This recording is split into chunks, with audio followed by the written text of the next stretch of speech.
اے لطیفہ عرض کیا ہے. سیدنا غوث اعظم فرماتے ہیں مادر زاد ولی اللہ ہونے کے باوجود فرماتے ہیں میں نے 40 سال عشاء کے وضو سے فجر پڑھی. کہاڑی کتنا عرصہ؟ مادر زاد ولی. ہم فرض نہیں پڑھتے، سنتیں بہت سے لوگ نہیں پڑھتے، واجب کتنے نہیں پڑھتے. وہ روزانہ کتنی عبادت کر رہے ہیں. عشاء کے لیے وضو کیا، ساری رات عبادت میں گزاری، صبح فجر ہو گئی. غوث پاک نے کتنے سال تک عشاء کے وضو سے نماز فجر ادا فرمائی؟ جلدی 40 سال. جواب درست ہے. تسی تو بڑا فخری ہے کہندے عشاء کے وضو سے فجر. اے تو کردہ نبی صلی اللہ علیہ وسلم کے کیتا ہے. تو دیکھو میں عرض کر رہا تھا کہ یہ بہت بڑے عالم، بہت بڑے بزرگ تھے. بزرگی کے پہلے مسلمانی بچاؤ ایسے لوگوں دی جنہوں نے بارے تسی جھوٹ مشہور کیتے ہیں. فرماتے ہیں 15 سال میں نے اس طرح گزارے.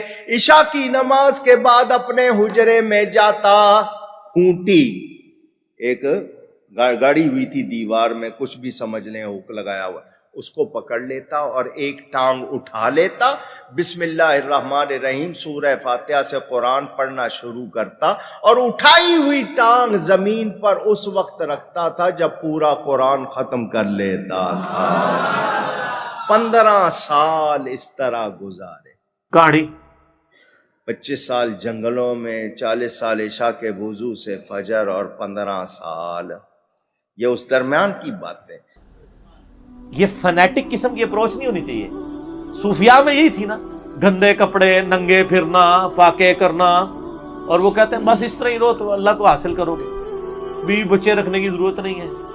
بخاری مسلم کے الفاظ ہیں، امام بخاری نے اس پہ باب باندھا ہے کہ عبادت کے اندر غلو کرنا مکروہ ہے. اور مجھے یاد ہے جب میں بریلوی تھا، میں اپنے بریلوی علماء کے پاس یہ حدیثیں لے کے جاتا تھا کہ یہ صوفیاء کس قسم کے دین پہ عمل کرتے رہے ہیں، نبی الاسلام کی تو یہ تعلیمات ہی نہیں ہے.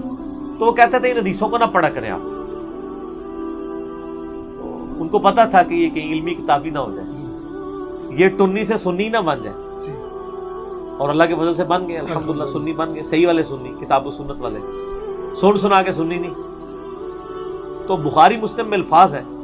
یہ حدیث آپ کو کتاب و سنت کو مضبوطی سے پکڑنے والا چیپٹر مشکات کا اس میں بھی مل جائے گی، اور بخاری میں نکاح والے چیپٹر کے شروع میں آپ کو یہ حدیث ملے گی. یہ بخاری مسلم دونوں میں ہے. 3 اصحاب آئے نبی علیہ السلام کی غیر موجودگی میں. امہات المومنین سے انہوں نے پردے میں پوچھا کہ نبی علیہ السلام ہے؟ ان کا نبی علیہ السلام تو نہیں ہے. انہوں نے کہا اچھا آپ صلی اللہ علیہ وآلہ وسلم کے بارے میں آپ ہمیں بتائیں کہ آپ کی عبادت کیسی ہے. تو امہات المومنین نے بتایا کہ آپ صلی اللہ علیہ وآلہ وسلم ایک نارمل انسان ہے، آپ نفلی روزے رکھتے بھی ہیں، نہیں بھی رکھتے ہیں، رات کو عبادت بھی کرتے ہیں اور سو بھی جاتے ہیں اور اپنی بیویوں کے پاس بھی جاتے ہیں. تو ان تینوں نے کہا کہ نبی، وہ سمجھ رہے تھے حضور پوری رات ہی نفل پڑھتے رہتے ہیں. اے تہاڈے بزرگ ہی نے جھوٹ مار دے نے 40 سال تک عشاء کے وضو سے فجر کی نماز. لیکن میں آپ کو بتاؤں کہ ایسی باتوں کو کرامت بولتے ہیں. اپنے پودے پا کے رکھو، خدا کا نام ہے. اگر یہ آپ نے بزرگوں کی بزرگی بچانی ہے تو یہ جھوٹ بولنا چھوڑیں. یہ حرام ہے اس طرح کرنا کہ کوئی رات پوری رات جاگا رہے. بابا اپنے جہاں میں ایک جہاں ہوتا ہے اور اس کا وکھرے ایک جہاں ہوتا ہے. بخاری مسلم دونوں میں حدیث ہے. عبداللہ بن عمر بن عاص کے باپ عمر بن عاص نے شکایت کی کہ عبداللہ بن عمر بن عاص کی بیوی نے مجھے شکایت کی ہے کہ یا رسول اللہ میرا بیٹا اپنی بیوی کے پاس نہیں جاتا، پوری رات نمازیں پڑھتا ہے. آپ نے عبداللہ بن عمر بن عاص کو بلا کے ڈانٹا اور آپ نے فرمایا اے عبداللہ تیری بیوی کا بھی تجھ پہ حق ہے، تیرے جسم کا بھی تجھ پہ حق ہے، ٹھیک ہے، تیرے خاندان کا بھی تجھ پہ حق ہے. اگر روزانہ رات کو جاگے گا تو تیری آنکھیں اندھی ہو جائیں گی. رات کو آرام بھی کیا کر، اپنی بیوی کے پاس بھی جایا کر. اور یہاں آپ تذکرۃ الاولیاء پڑھیں، کئی صوفیاء کے بارے ملتا ہے کہ وہ نمک کا سرما لگایا کرتے تھے تاکہ رات کو عبادت کریں. لوگوں نے سبحان اللہ، لعنت ہے.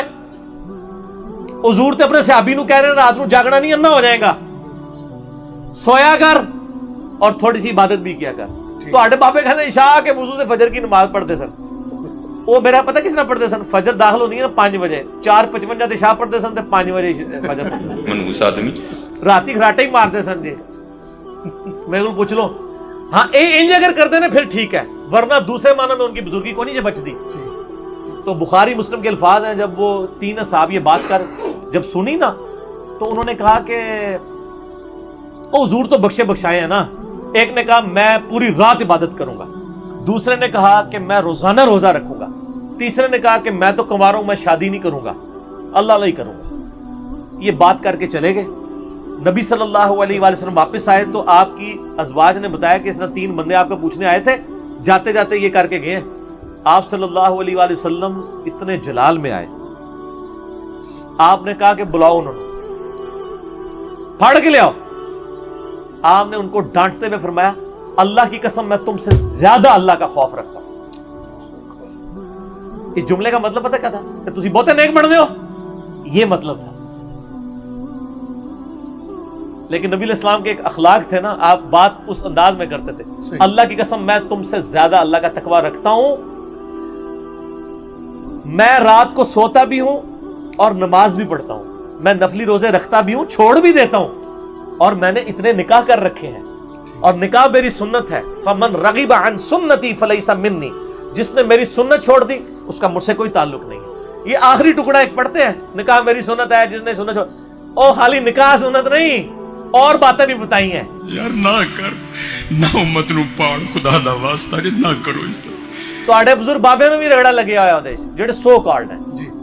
ہمارے بابوں کی بات نہیں, ہمارے بابے تو یہ ہے امام بخاری, امام مسلم, انہوں نے اس حدیث کے اوپر باب باندھا ہے عبادت میں غلو کرنا مکروہ ہے.